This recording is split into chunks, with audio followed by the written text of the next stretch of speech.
Elisama, hijo de Amiud, de Manasés, Gamaliel, hijo de Pedasur, de Benjamín, Abidán, hijo de Gedeoni, de Dan, Ayeser, hijo de Amisadai, de Aser, Pagiel, hijo de Ocrán, de Gad, Eliasaf, hijo de Deuel, de Neftalí, Ahira, hijo de Enán. Estos eran los nombrados de entre la congregación, príncipes de las tribus de sus padres, capitanes de los millares de Israel.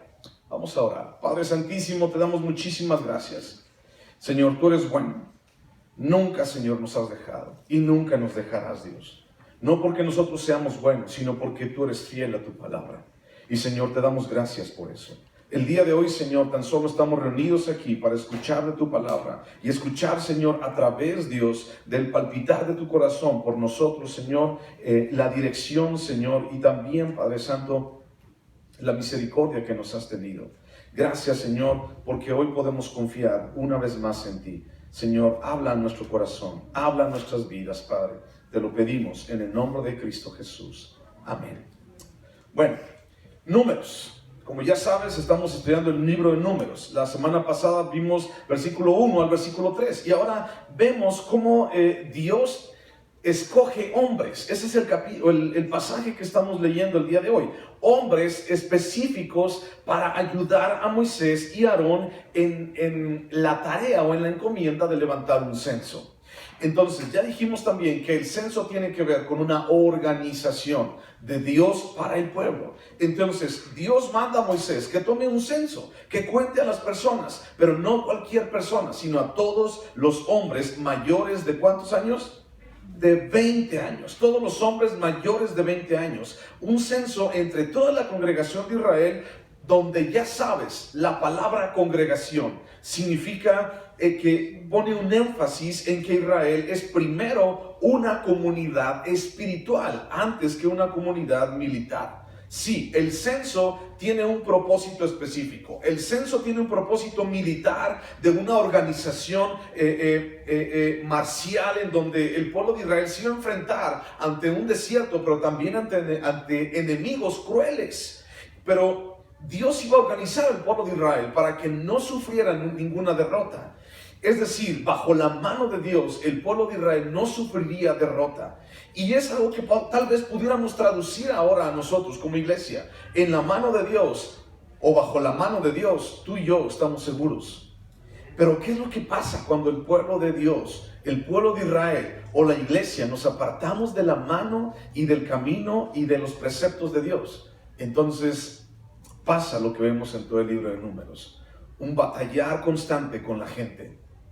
Pasa muchísima gente frustrada, fracaso tras fracaso tras fracaso. Y entonces vamos a estudiar eso posteriormente y poco a poco. Entonces Dios establece un censo y empieza a poner una organización. Esta comunidad, el pueblo de Israel, es una comunidad espiritual. ¿Qué significa eso? Que espiritualmente o debían de tener una relación con Dios. Dios los sacó de Egipto para que ellos, el pueblo de Israel, pudiera tener una relación personal con su Dios. Y entonces en el desierto Dios les iba a enseñar a través del tabernáculo y del sistema de todo el libro de Levítico, les iba a enseñar a acercarse a Él, a su santidad, a su presencia. Entonces tenía un propósito bien definido. Ese censo, el cual vamos a ver posteriormente, se levanta con un marcado propósito marcial y militar, porque todos los hombres, dice que todos los hombres que puedan con un arma deben de estar listos, organizados y preparados para lo que vendrá. ¿Y qué es lo que vendrá a continuación? O más adelante, la conquista de la tierra de Canaán. Pero quiero recordarte esto. Todos los hombres que puedan. Y no significa de que puedan de tener tiempo, ¿no? Sino significa de que pudieran, hablando físicamente, de que pudieran tomar un arma, de que pudieran agarrar un arma y entonces pelear y salir a la guerra en Israel. Más adelante también vamos a ver algunas leyes. Por ejemplo, un hombre que recién estaba casado no podía salir a la guerra por un año. Porque por un año tenía que dedicarse a hacer feliz a su mujer, por un año. Pero pasaba ese año y tenía que ir a la guerra, inmediatamente. Eran excepciones. Ahora, todos los hombres. Y vamos a darnos cuenta más adelante de cuánto pueblo se juntó para la guerra, de cuánto ejército en realidad era. Entonces iban a entrar a la conquista de la tierra de Canaán.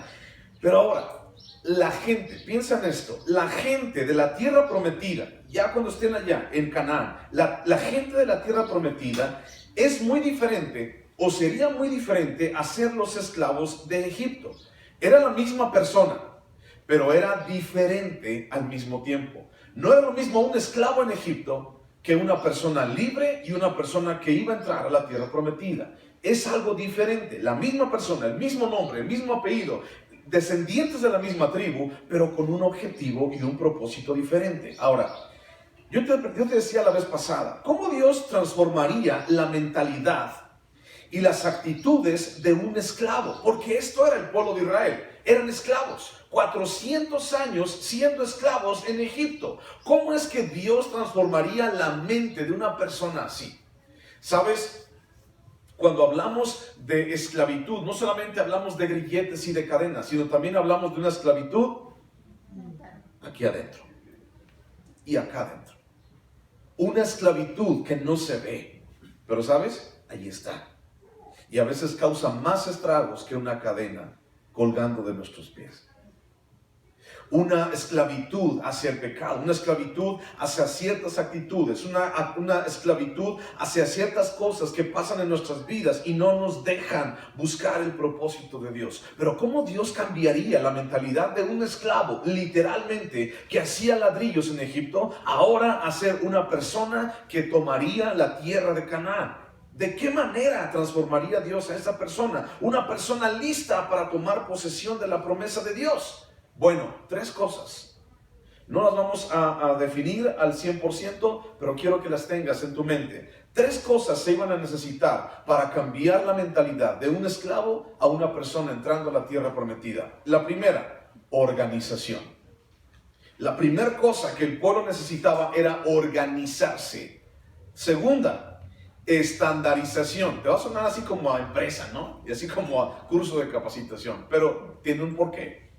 1, organización. 2, estandarización. Y 3, sistematización. Tal vez me digas, Te voy a explicar.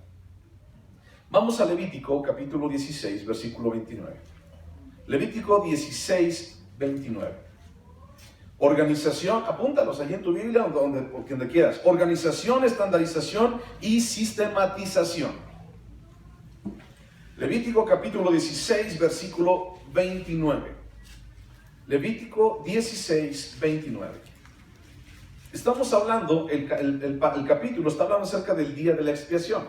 Levítico capítulo 16, versículo 29. Dice, ¿ya lo encontraste? Sí. Dice, y esto tendréis por estatuto perpetuo. En el mes séptimo, a los 10 días del mes, afligiréis vuestras almas, y ninguna obra haréis, ni el natural ni el extranjero que mora entre vosotros. Porque en este día se hará expiación por vosotros, y seréis limpios de todos vuestros pecados delante de Jehová. Día de reposo es para vosotros, y afligiréis vuestras almas, es estatuto perpetuo. Hará la expiación el sacerdote que fuera ungido y consagrado para ser sacerdote en lugar de su padre, y se vestirán las vestiduras de lino, las vestiduras sagradas, y hará la expiación por el santuario santo y el tabernáculo de reunión. También hará expiación por el altar, por los sacerdotes y por todo el pueblo de la congregación. Y esto tendréis como estatuto perpetuo, para hacer expiación una vez al año por todos los pecados de Israel. Y Moisés lo hizo como se le dio la gana. ¿Cómo dijo? ¿Y cómo dice ahí? Y Moisés lo hizo como Jehová le dijo, como Jehová le mandó. Ahora, organización, estandarización y sistematización. Tenemos 2 de 3 aquí. La primera cosa es, tenemos una estandarización de un precepto. Es decir, Dios está diciendo mandamientos. Y Dios está diciendo, vas a hacer las cosas como yo te estoy diciendo. Eso se llama estandarización. No es hacer las cosas como a cada uno de nosotros pensemos que está mejor. Porque entonces somos aquí 50 personas, tal vez un poquito menos, y entonces tendríamos cada quien 50 pareceres diferentes. Y eso no es lo que buscamos, sino que buscamos hacer la voluntad de Dios. Y cuando todos nosotros nos ponemos de acuerdo en una cosa, Es decir, hacer la voluntad de Dios, vamos entonces a la palabra y hacemos lo que Dios quiere que hagamos. ¿En dónde? Como el pastor dice, como el hermano nos dijo, no, sino como Dios manda, como Dios está diciendo. Entonces, allí está la estandarización. Dios dijo, así lo vas a hacer. ¿Cómo? Como yo te lo estoy mandando, como yo te lo estoy diciendo. La forma de vivir un desierto, la forma de vivir nuestras vidas, no es como nosotros se nos pegue la gana. Muchas veces como mexicanos decimos, es que voy a vivir la vida como Dios manda, ¿no? Pues créeme que no vivimos la vida como Dios manda, sino vivimos la vida como a nosotros se nos antoja, más bien. Si viviéramos la vida como Dios manda, entonces habría diferentes historias entre nosotros, entre nuestras familias, entre nuestros hijos, entre nuestros seres amados. Habría historias diferentes totalmente. Pero no, hemos tratado de vivir la vida como mejor se nos antoja.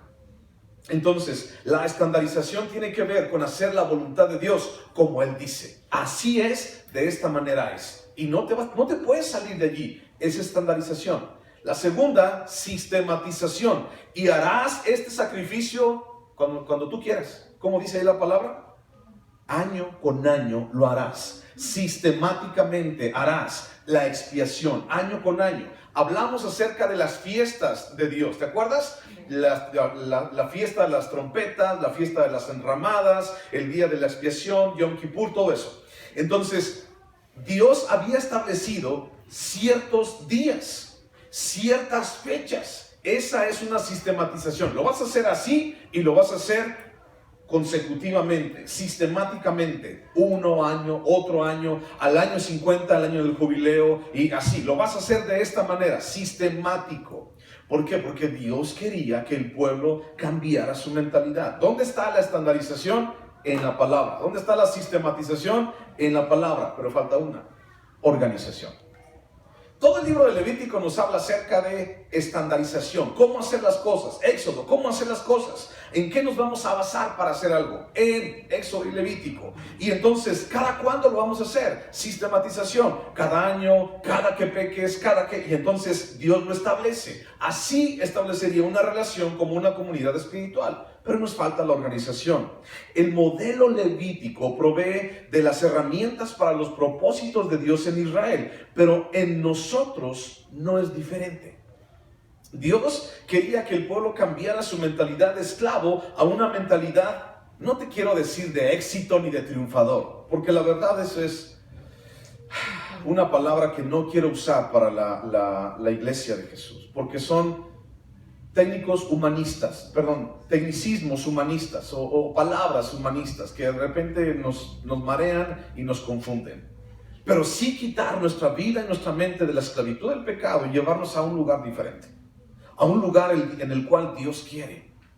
Entonces, para los propósitos de Dios en Israel no son muy diferentes de nosotros. Dios quiere que también tengamos una organización, una estandarización y una sistematización. Es decir, ¿cuándo vas a ir? Cuando peques. Cada vez que peques vas a los pies de Cristo. ¿De qué manera? Estandarización. Dios te va a perdonar a través de la sangre de Cristo, la cruz. Y entonces establece una forma de ser, un modelo específico para nosotros. Y entonces nos da herramientas.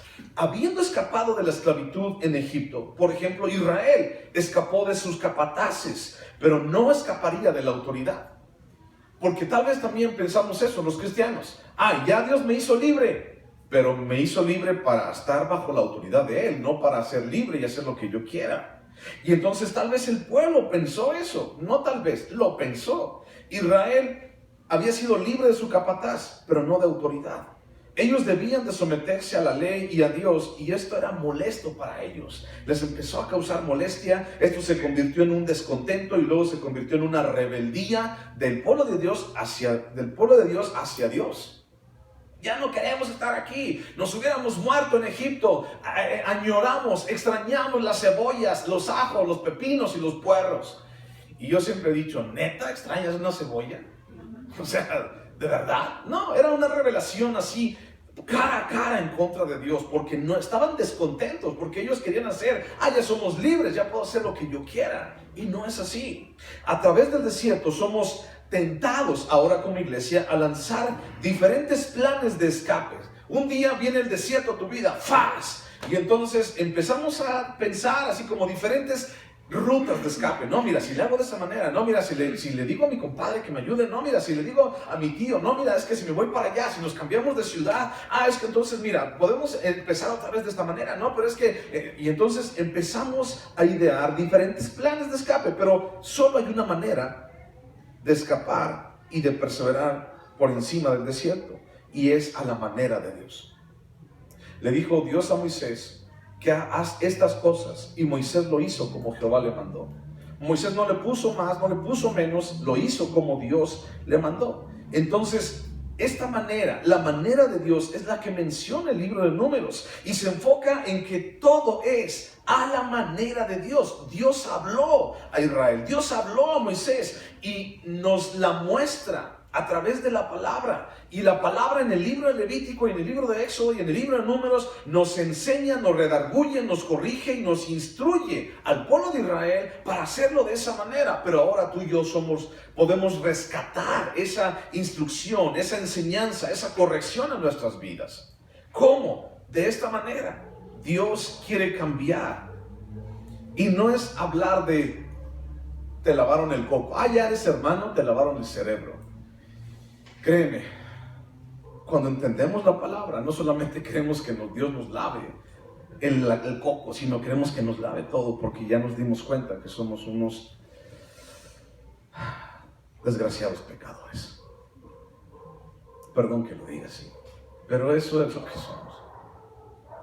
Desgraciados porque no tenemos gracia, porque la gracia no nos alcanzaba, pero ahora, en su gracia, tenemos esperanza. Y seguimos siendo, y seguimos batallando. Dime tú si no. Y seguimos trabajando en medio del desierto y en medio de tantas cosas. Dime tú si no.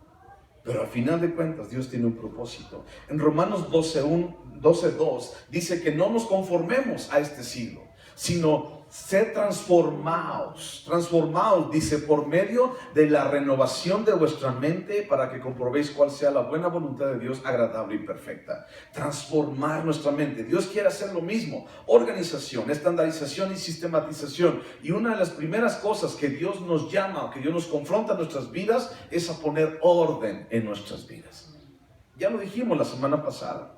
Ya lo dijimos hace 15 días.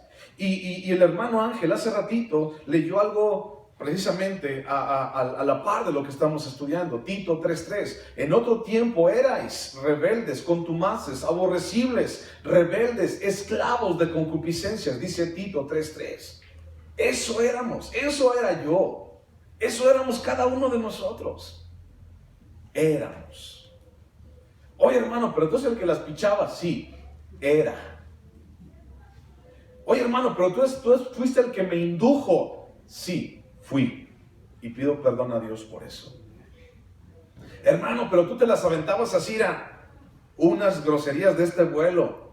Sí, pero ¿me has escuchado últimamente? No. Fui.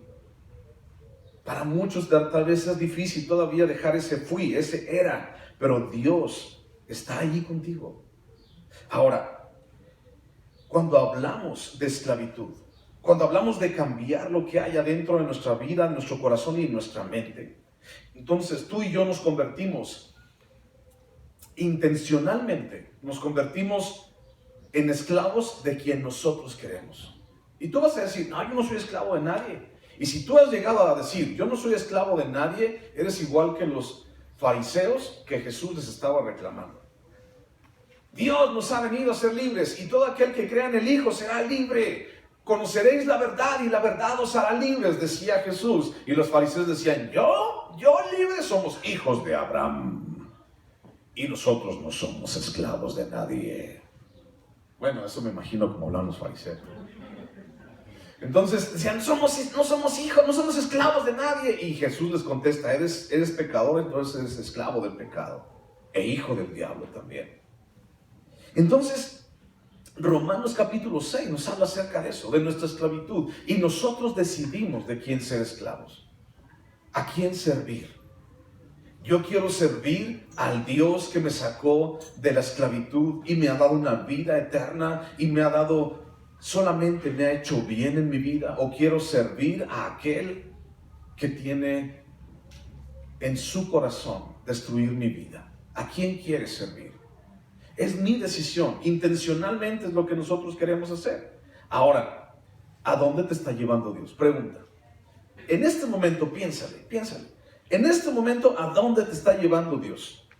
Porque nos está llevando todos juntos como iglesia, sí, pero individualmente, ¿a dónde te está llevando? ¿Qué es lo que Dios te ha mostrado que tienes que enfrentar últimamente? O el día de mañana, o hoy en la tarde, o al ratito que salgas. ¿Qué es lo que Dios te está llevando a hacer? ¿Y cuánto te costará llegar allí? ¿Qué carácter, qué actitudes tuyos o míos, qué carácter tuyo, qué actitud tuya o qué forma de vida tuya Dios te está demandando que dejes en el desierto para poder entrar a una tierra prometida?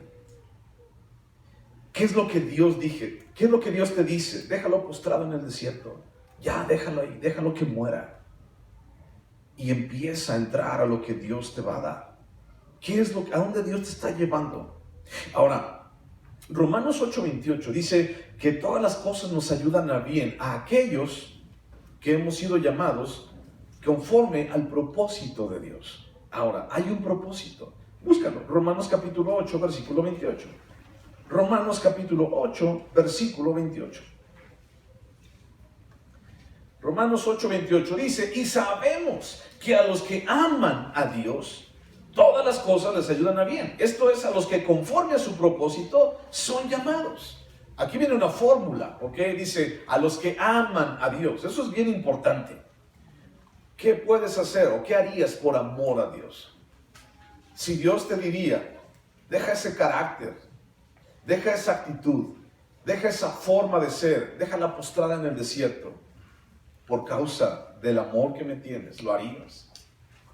¿De verdad quisieras comprobarle el amor a Dios de esa manera? Porque muchas veces Dios nos lo ha dicho y nos lo ha pedido. Y ¿sabes? Seguimos cargando ese carácter a través del desierto.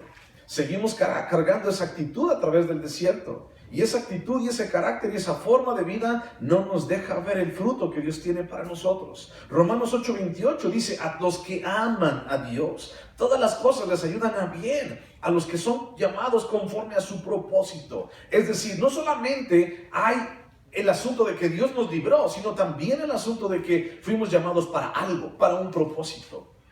Muchas veces podemos llegar a pensar, es que ya terminé, es que ya la hice, es que ya estuvo todo, está todo arreglado en mi vida, ¿no? Pero eso es lo que tú piensas. ¿Y qué es lo que Dios piensa de ti? ¿Hacia dónde te quiere llevar Dios? Tal vez el desierto en este momento sea escasez, falta de trabajo. Tal vez en este momento tu desierto sea miedo. Tal vez en este momento tu desierto sea una enfermedad o un problema muy difícil en tu familia. No lo sé. Pero ¿a dónde te está llevando Dios? Y si tú eres apto para cargar una espada, entonces eres parte de esas personas que Dios escogió. ¿Qué tienes en tu mano? ¿Un librillo? No. Dice la palabra que esta es una espada que corta como una espada de dos filos. Y si eres apto, si eres capaz de traer esto en tu mano, entonces eres apto para la guerra. Una guerra que no pedimos, pero estamos ahí. Y una guerra que es mejor estar del lado del ganador que el lado del perdedor. Y si tú puedes cargar esta Biblia, algunos traen las más chiquitas, ¿no? Pero si la puedes cargar, ya eres contado entre todos ellos. ¿Cuánto te va a costar llegar allá? ¿Una semana? ¿40 años? ¿Dando vueltas con tu carácter porque no te dejas ser? ¿Cuánto tiempo te va a costar? ¿Qué te va a costar? Primera de Pedro capítulo 2. Búscale por favor. Primera de Pedro capítulo 2. Primera de Pedro 2. 21. Hay un propósito. los que conforme a su llamado somos escogidos, ¿no? Hay un propósito para ti y para mí. Dice 1 Pedro 2:21. Dice, pues para esto fuisteis llamados, porque también Cristo padeció por nosotros, dejándonos ejemplo para que sigáis sus pisadas, el cual no hizo pecado ni se halló engaño en su boca. Para esto, dice, fuisteis llamados. Ahora, aquí hay una conclusión.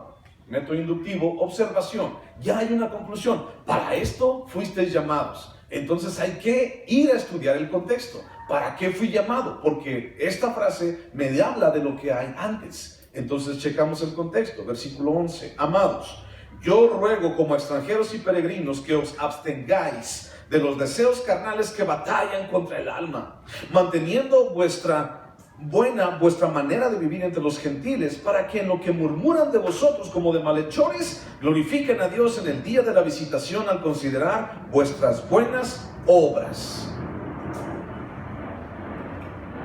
La gente siempre va a hablar de ti. Hay vecinos que hablan de ti, ¿sí o no? Aunque no te des cuenta, hay gente que habla de ti.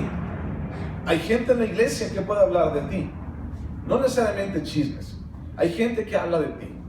Yo he hablado de ti. No chismes, pues. Sí me estoy explicando. Hay gente que habla de ti. Gente que dice como el hermano Ángel. Gente que dice como el hermano Rogelio. Hay gente que habla de ti. Ahora, ¿qué hablan de ti? Ese es el punto. Porque yo puedo decir, ay, como el hermano fulano. O puedo decir, hazlo como el hermano fulano. O puedo decir, no te metas porque también le pasó al hermano fulano. ¿De qué hablan de ti? Yo no lo sé. Yo no sé qué hablan de mí tampoco. Pero si algo tenemos que tener seguro es, como dice la palabra, dice, empieza a abstenerte de esos deseos. Empieza a mantener una buena manera de vivir entre los gentiles. Para que si en un momento tienen algo de qué hablar de ti, hablen y le den gloria a Dios por lo que están viendo en ti. Pero sabes, hay muchísima gente que no está interesada en asistir a una iglesia. Le invitas y dices, vamos a la iglesia. Y te dicen, ¿por qué? ¿Por qué no vas? Puros hipócritas, ¿no? Por un lado dicen hermanito, hermanita, y por el otro lado se están comiendo a mordidas. Parecen perros rabiosos, dice la gente. No me lo estoy inventando. Eso es lo que he escuchado. ¿Qué dicen de ti? ¿Qué dicen de nosotros? Regrésate a Números. Números capítulo 1. Versículo 4 dice, y estará con vosotros un varón de cada tribu, cada uno jefe de la casa de sus padres. Bueno, todos los hombres mayores de 20 años que puedan sostener un arma, ese es el llamado. Los vas a contar, vas a hacer un censo y después me vas a decir cuántos hay. Y entonces viene la cuenta después en los siguientes versículos. Pero antes de eso dice, un varón de cada tribu, cada uno jefe de la familia de sus padres. ¿Qué significa eso? Un jefe de la casa de sus padres. ¿Qué significa? Bueno, cada una de las 12 tribus del pueblo de Israel designó un jefe que originalmente representaría una forma de gobierno. ¿Ok? Si tú lees los siguientes, cada tribu escogió a uno. Ya Rubén ya no existía, Rubén ya había muerto, era de los primeros de los hijos de Jacob, los que entraron a Israel, ¿ok? Perdón, a Egipto. Simeón ya no existía, Judá y Isaacar, esos eran los hijos originales de Jacob, de Israel. Pero sus descendientes, como Elisur, Selumiel, Nazón, Natanael, son los que fueron escogidos, jefes de la casa de sus padres. Cada una de esas 12 tribus designó un jefe que originalmente representaría una forma de gobierno. Ahora, cada hombre esencialmente sería el gobernador como de la tribu, pues. O sea, se dirigirían más como con él. Él los ayudaría a organizarse. ¿Por qué? Porque es mucho más fácil que tú como tu casa organices tu casa. O sea, yo no puedo decirte, ve y organiza la mía. Yo no puedo meterme a tu casa e ir a organizar tu casa. ¿Qué tal que tú quieres tu florero allí y yo lo cambio de lugar? No me gusta, lo tiro a la basura. Yo no puedo meterme a tu casa a organizar tu casa. Yo no puedo meterme a tu casa a limpiar tu casa, te puedo ayudar, pero sí me estoy explicando. Por eso era jefe de cada familia, porque entonces el jefe de cada familia lo conocían ya. Ahí sus primos, sus hermanos, sus tíos lo conocían y entonces le tenían confianza a él. Y por eso escogieron personas así, jefes de la casa de sus padres. Hubiera sido así como que muy fácil que Moisés hubiera dicho, a ver, tú y tú. Son los que más yo les tengo confianza, ¿no? Yo como Moisés. Pero no, lo escogió cada tribu. Cada tribu presentó a su jefe. Cada tribu presentó a aquella persona, aquel hombre en el cual más confiaba. Y esencialmente sería el que gobernara cada tribu. Pero me ponte a pensar, me pregunto, ¿qué requisitos habrá tenido aquel hombre para que lo escogieran? O sea, ¿por qué lo escogieron? Estaban muy guapos, estaban altos. ¿Qué tenían? ¿Qué tenían esos hombres? Me pongo a pensar, ¿no? ¿Qué requisitos habrá tenido aquel hombre? Porque era una tarea difícil, era una tarea de contar miles. Vamos a ver que arriba de 30,000, 60,000. Era una tarea difícil, una tarea en la cual había que confiar en esa persona. ¿Qué requisitos, qué características, qué actitudes, qué carácter tendría aquel hombre? Bueno, era un propósito militar, sí. Y tal vez hubieran podido escoger al que mejor agarraba la espada. ¡Fum, fum, fum, sacas! Pero tal vez no era eso solamente. Porque a final de cuentas y en primera instancia, el pueblo de Israel era una comunidad espiritual. Ponte a pensar eso. Ahora, ¿qué cualidades tendría para ser nombrado un representante o jefe de cada tribu?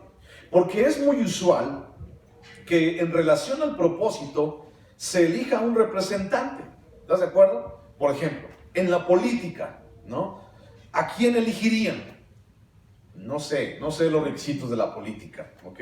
En los deportes, ¿a quién elegirían como un representante? Como, por ejemplo, tú has jugado fútbol, ¿a quién elegirías como el capitán del equipo? Tal vez al que la mueve mejor, al que gambetea mejor, al que mete más goles, no sé, ¿a quién elegirías de capitán? En la ciencia, ¿a quién se elegiría en la ciencia? Como, él es el que va a ir como nuestro portavoz. Tal vez al que ha estudiado más, al que le intelige más, al que ha hecho más descubrimientos, no lo sé. En base al propósito se elige a la persona, al capacitado. En los espectáculos, aquí es bien triste. ¿A quién se elige en los espectáculos? Es triste, o sea, no se elige al más... Perdón. Se elige al más guapo, se elige al más popular. Iba a decir al más payaso, pero no lo dije. Fíjate, yo me acuerdo, ¿alguna vez escuchaste que un hombre llamado Guillermo del Toro ganó un Oscar? Ganó un Oscar por una película, y le dieron su Oscar y ya pasó, y muy padre, y dio su discurso, y guau, todo el asunto, ¿no? ¡Qué padre! En base a sus capacidades en ese momento era el mejor y tal vez lo hubieran puesto ahorita lo tienen como una eminencia de dirección, ¿no? En el cine y todo lo demás, y si nos dirige Guillermo del Toro, híjole, es una película con éxito rotundo, garantizado, te lo puedo firmar, porque es Guillermo del Toro. Pero ¿sabías que en el momento en que le dieron su estatuilla de oro en el Oscar, al mismo tiempo se estaba divorciando de su mujer? ¿Sabías eso? ¿Qué capacidades elegirías?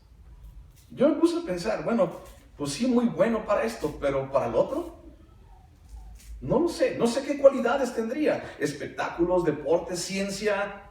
En tu escuela, en la secundaria, por ejemplo, en la escuela donde estabas, ¿a quién elegías de representante de grupo? ¿Al que se sentaba hasta atrás? ¿A quién elegías? ¿Al que se peleaba más? ¿A quién elegirías? Al gandalla del grupo. ¿A quién elegías? Usualmente, ¿a quién elegías? A la que se creía, no sé. ¿A quién elegías? Pues al mejor portado, ¿no? Eso sí me acuerdo. Ahí sí yo sí vi. Elegías al mejor portado, elegías al que se sacaba mejores calificaciones, ciertas cualidades. No sé si te eligieron a ti o a mí, no lo sé, pero elegías a alguien conforme al propósito. Alguien que supiera hablar, por ejemplo. Alguien que se pudiera dirigir a los maestros. Alguien que no le diera chivia ir con el director. ¿A qué viniste? No, me mandaron. Sí, pero ¿a qué viniste? No, pues, no sé, ¿no? No, elegías a alguien que hablara. ¿A qué vienes? Mire, profesor, mire, lo que pasa es que esto, y podemos hacer esto, y podemos hacer aquello, mire que... Y entonces elegías al más apto para buscar un propósito. En los deportes se elige al más apto para buscar un propósito. En la política se elige al más apto para buscar un propósito. Y ahora sí que, como dicen por ahí, el que tiene más saliva, que trague más pinole. Eso es lo que el mundo dice. El mundo piensa igual. Y nosotros, mi hermano, aquí viene la aplicación. Y nosotros a veces pensamos como el mundo. Pensamos que todos tienen que ser como allá, como ellos.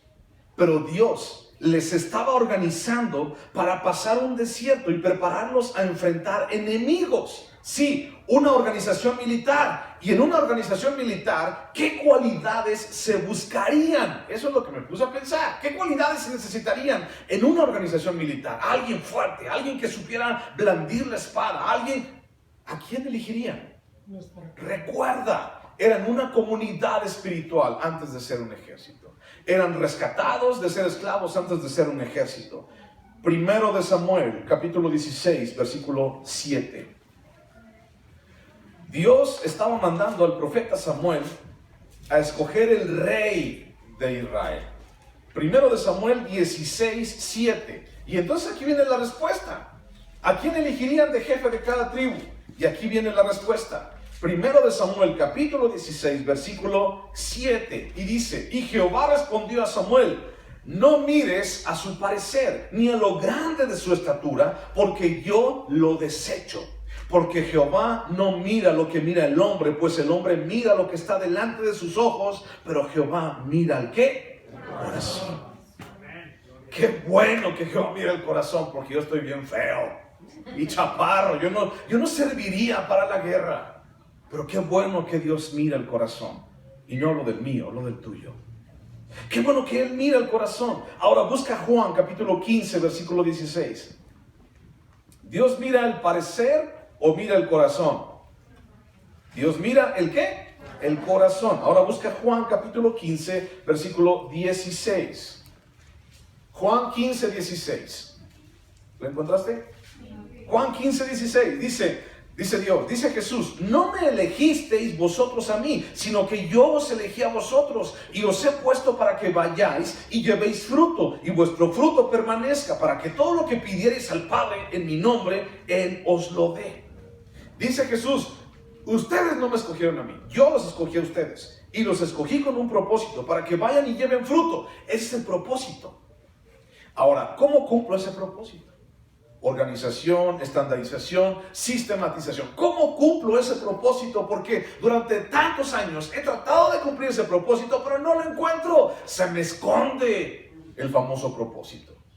Bueno, Biblia se contesta con Biblia. Juan capítulo 15, versículo 5. Ahí lo tienes. Dice Jesús, yo soy la vid, vosotros los pámpanos. El que permanece en mí y yo en él, este lleva mucho fruto, porque separados de mí nada podéis hacer, dice Jesús. Ahí está la respuesta. Algo bien fácil, pero a la vez algo muy difícil para ti, para mí, como seres humanos y a veces como iglesia. ¿Qué es lo que Dios estaría buscando? ¿Qué cualidades estaría buscando en los jefes de las casas de sus padres, de cada tribu? ¿Qué estaría buscando? Bueno, Dios tiene un propósito para nosotros, como lo tuvo para Israel. Y separados de Él nada podemos hacer. Entonces, ¿qué buscaría Dios?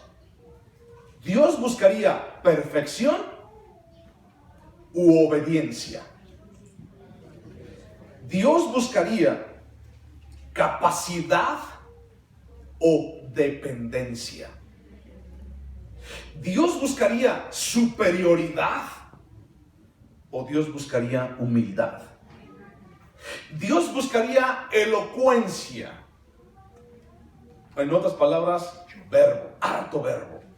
O Dios buscaría silencio y alguien que sabe escuchar. ¿Qué elegiría Dios? No dice por qué los eligió, pero la palabra nos lleva siempre a eso. Dios prefiere obediencia antes que perfección. ¿Cuántos perfectos estamos aquí? Pero buscamos ser obedientes. ¿Cuántos capaces estamos aquí? Pero buscamos ser dependientes de Él. Porque separados de Él, nada podemos hacer. ¿Cuántos nos sentimos superiores en lo que hacemos, en lo que tenemos, en lo que sabemos? ¿Cuántos nos sentimos superiores? ¿O cuántos en realidad le damos gracias a Dios humildemente por lo que tenemos? ¿Cuántos nos hemos metido en problemas de tanto hablar? O lo que hemos dicho nos ha metido en problemas. Y sabes, Dios prefiere tu silencio y que escuche su palabra. Tenemos 2 orejas para escuchar el doble de lo que hablamos. Y aún delante de Dios. ¿Qué capacidades buscaría? No las del mundo. El mundo busca capacidad, superioridad, elocuencia, perfección. El mundo busca cosas padres, hermosas, bonitas, popularidad. Y sabes, la palabra no es popular. La palabra no es agradable a las personas. Y aún tú y yo, que ya tenemos tiempo como viejos cristianos, sabemos que la palabra, cuando es predicada como debe ser, no es agradable. Así como, ugh. Y el día de hoy, sabes que no lo es. No es agradable. Pero está, y está para nosotros. Y si no comemos de esa palabra, entonces nuestro espíritu está muerto. Otro ejemplo, Hechos capítulo 6, versículo 2. Hechos capítulo 6. ¿Qué buscaría Dios en alguien? Bueno, ya vimos el Antiguo Testamento, pero bueno, ni tú ni yo somos del pueblo de Israel. Vamos a pensar eso, ¿no? Pero vamos a Hechos capítulo 6, a ver qué buscaría Dios. Hechos capítulo 6, versículo 2. ¿Lo te encontraste? Hechos 6:2 dice: entonces los 12, los discípulos, convocaron a la multitud de los otros discípulos y dijeron: no es justo que nosotros dejemos la palabra de Dios para servir a las mesas. ¿Qué se estaba haciendo? Se juntó muchísima gente y se juntaron gentiles, se juntaron griegos, se juntaron por todas partes y entonces estaba haciendo un desorden. Y entonces los discípulos dijeron: a ver, mis hermanos, espérense, tranquilos, tiempo.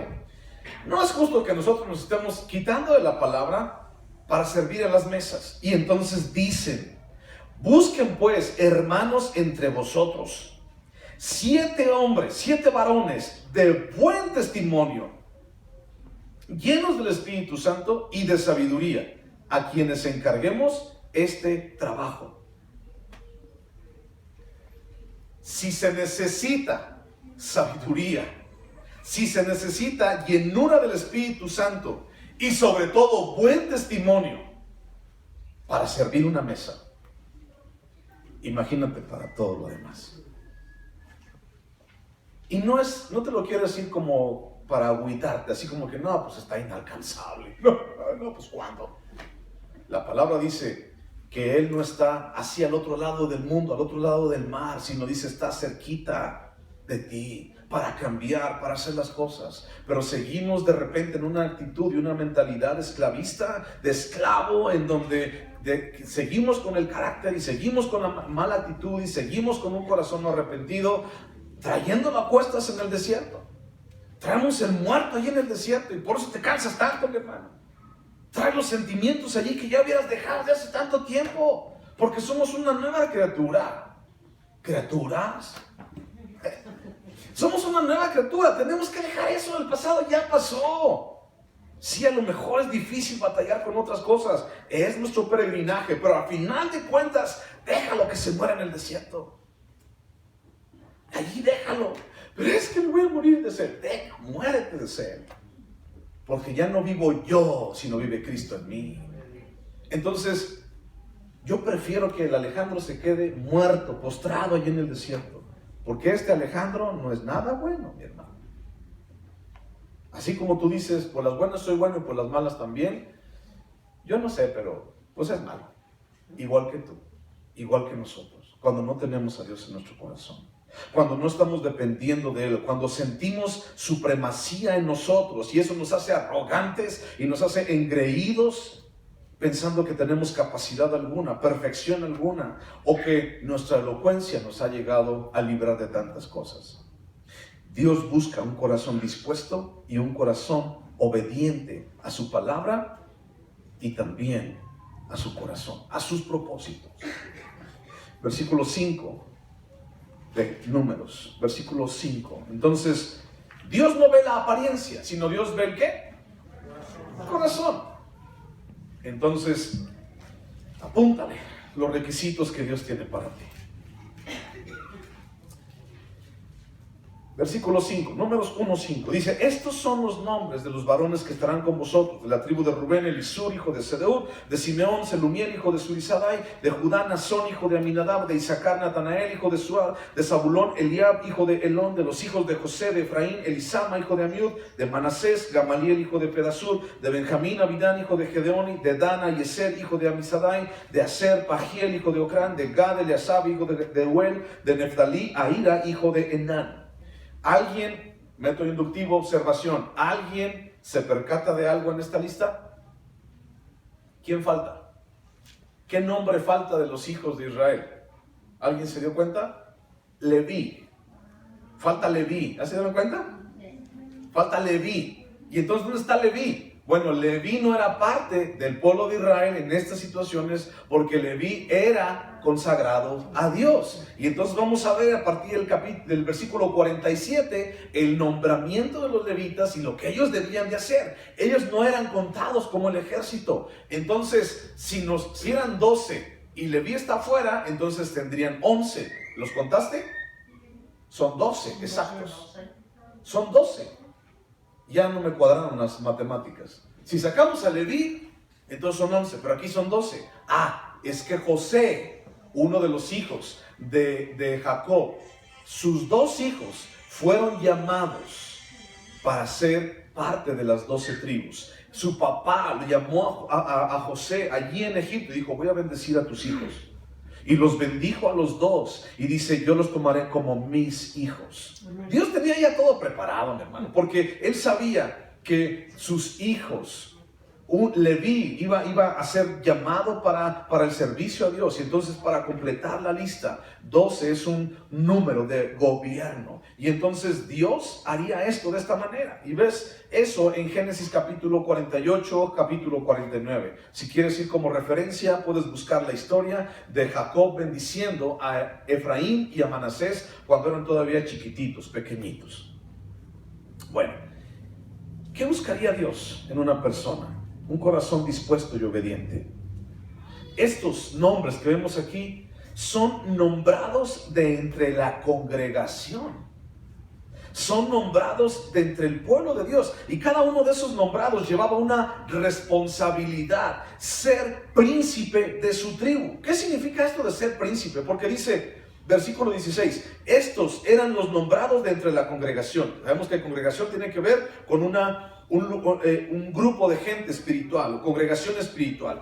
Príncipes de las tribus de sus padres, capitanes de los millares de Israel. ¿Has escuchado que Dios es rey? ¿Y que sus hijos son príncipes? ¿Y somos princesas y princesos, hijos de Dios? ¿Has escuchado eso alguna vez? Ahora, si yo te digo príncipe, ¿qué se te viene a la mente? Así como el santo. Si yo te digo santo, ¿qué se te viene a la mente, no?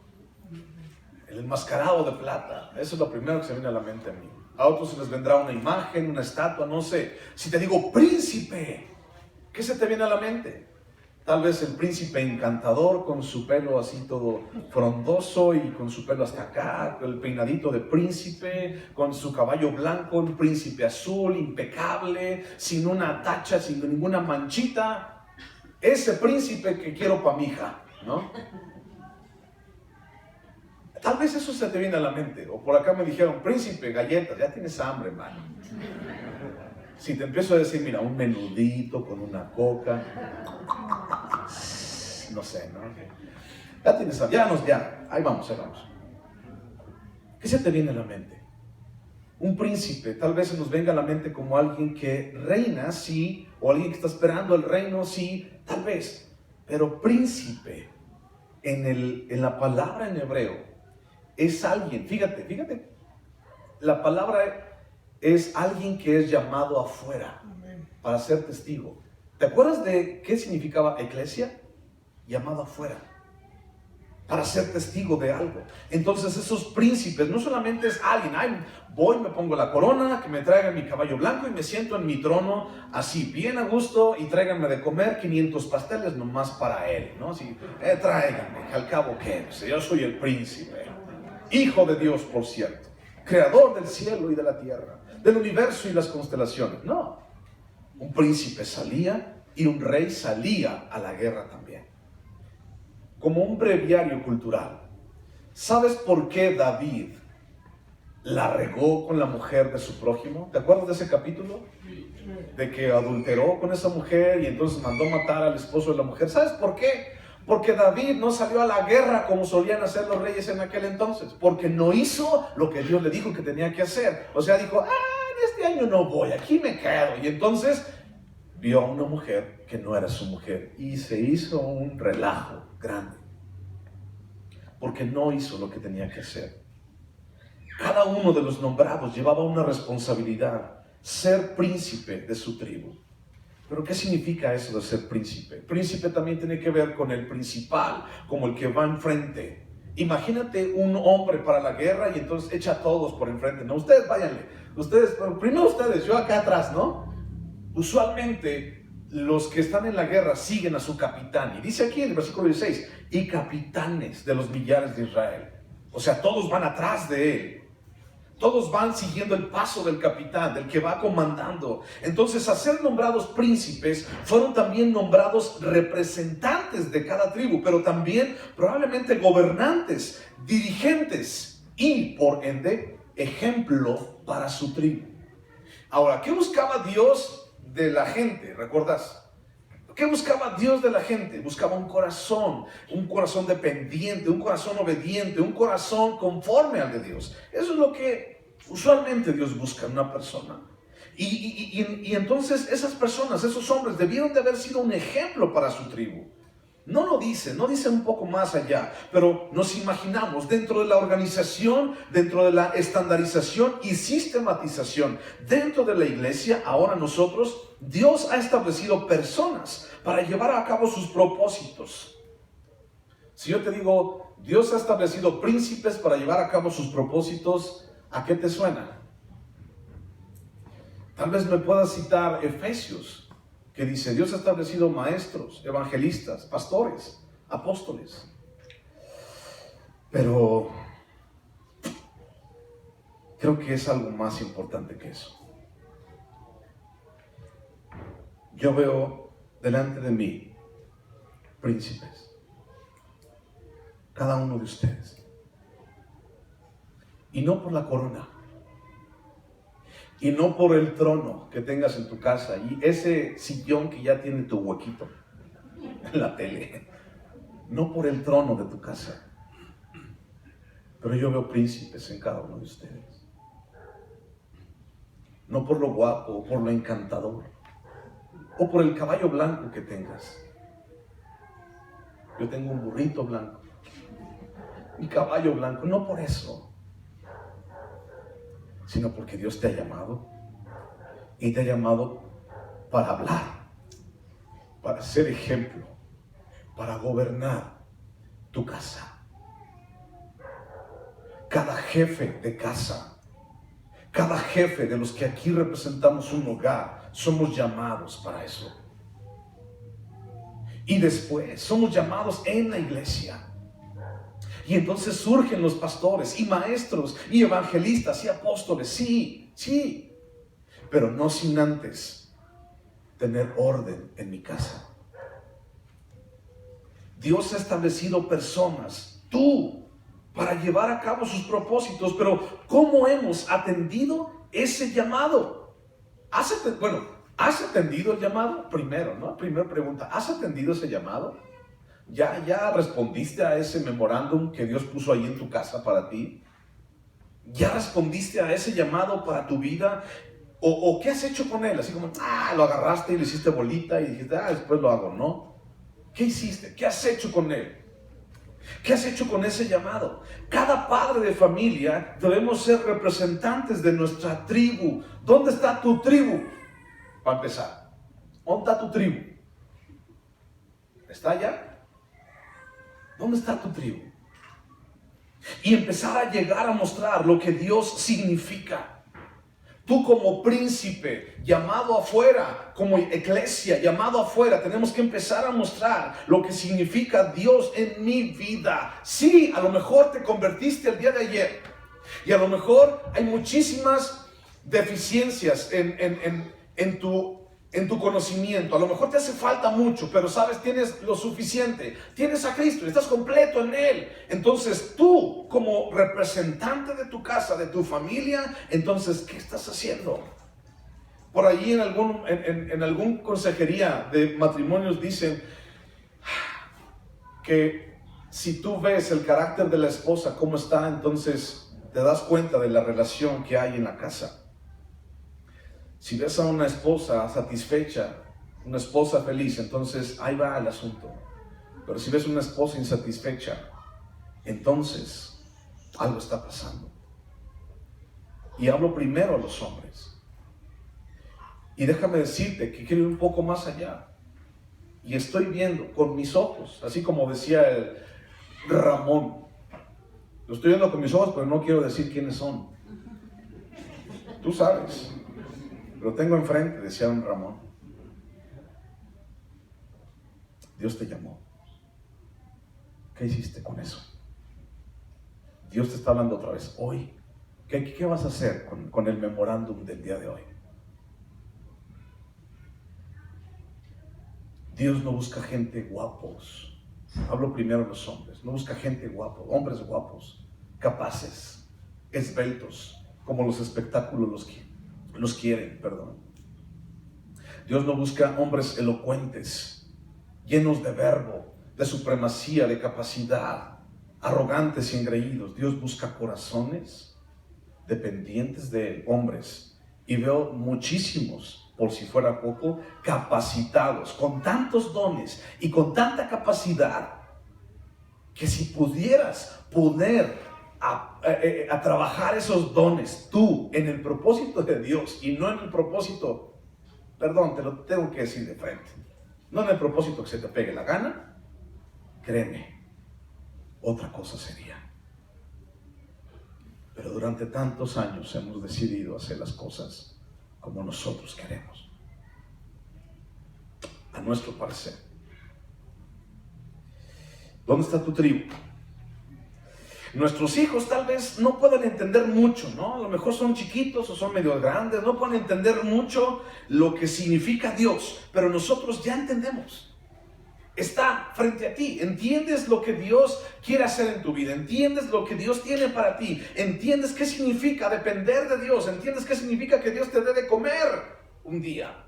Sí, lo entendemos y debemos demostrar la majestad y la supremacía de Dios, el gobierno de Dios, la autoridad de Dios sobre nuestras vidas, mi hermano. Hombres, príncipes. Tengo príncipes, pero no por azules, sino por el llamado que ustedes tienen y por las capacidades que Dios ha puesto en cada uno de ustedes. Príncipes, no princesos, príncipes. Y hoy sí me quiero referir así. Y estás escuchando nuevamente el llamado de Dios. Y se viene mucho trabajo a donde vamos a ir. Desde hacer hoyos hasta llevar gente y hablar de Dios. Desde plantar un arbolito hasta echar raíles a las personas que no tienen cómo llegar hasta allá. Desde salir a predicar y también orar por aquellos que salen. De formar parte también de esos grupos. O decidirte quedarte en tu casa, en tu trono, en tu huequito, en tu sillón, a ver el fútbol de los viernes, por ejemplo. Es tu decisión, siempre lo ha sido. El llamado ahí está. ¿Dónde está tu tribu? Pero cuando tu tribu no te siga o no siga a Dios, no te quejes. Llévalos al llamado y llévalos a hacerles confiar en ese llamado y sobre todo en aquel que está haciendo el llamado. Último pasaje, con este acabo. Tito capítulo 3, versículo 3. Tito 3, 3.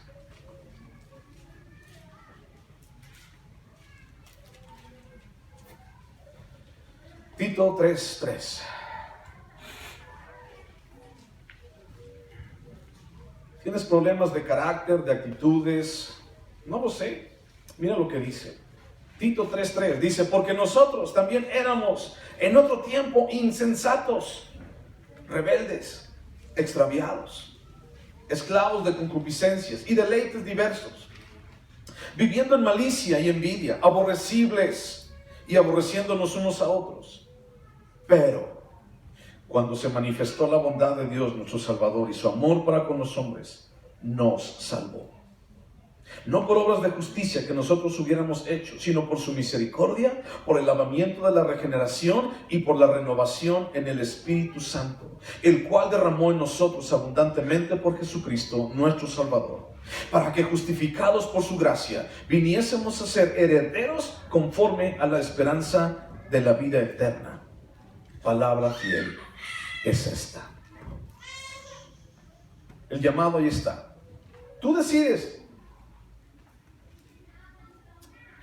seguir el llamado y seguir cargando con todo lo que estás cargando, o dejarlo que muera en el desierto y empezar a vivir una vida diferente, una mente diferente, un propósito diferente que el que has estado viviendo durante tantos años en el mismo desierto, en el mismo lugar, dando vueltas sobre el mismo ladrillo. Es tu decisión. Oramos. Padre, tu palabra, Señor, es dura. Pero ¿dónde más podemos ir si no encontramos otro lugar con palabras de vida eterna, Señor?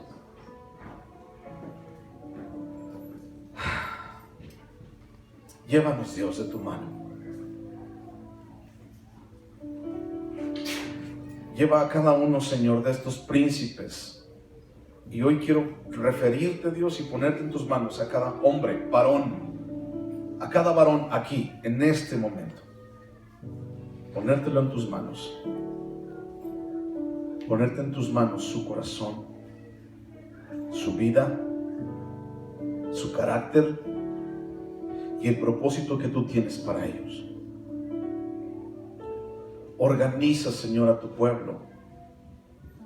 Pero también haznos, Dios, llegar a hacer las cosas como tú quieres, de la manera como tú quieres y en el tiempo que tú quieres. Para empezar, Señor, la gran empresa de seguir adelante, ese propósito, Señor, que tenemos por delante y que aún nos sigues confiando. Señor, sácanos del trono, Dios, y empiézanos a llevar al lugar que tú necesitas. Sácanos de ahí, Señor, y llévanos a tu propósito. Te pido que bendigas a cada uno de mis hermanos, sus esposas, Dios, y sus hijos, a su pequeña tribu, Dios, que está por allá. Bendícelos y ayúdanos, Padre, porque te necesitamos. En el nombre de Jesús te lo pido. Amén. Muchísimas gracias por venir, por estar aquí. Un abrazo para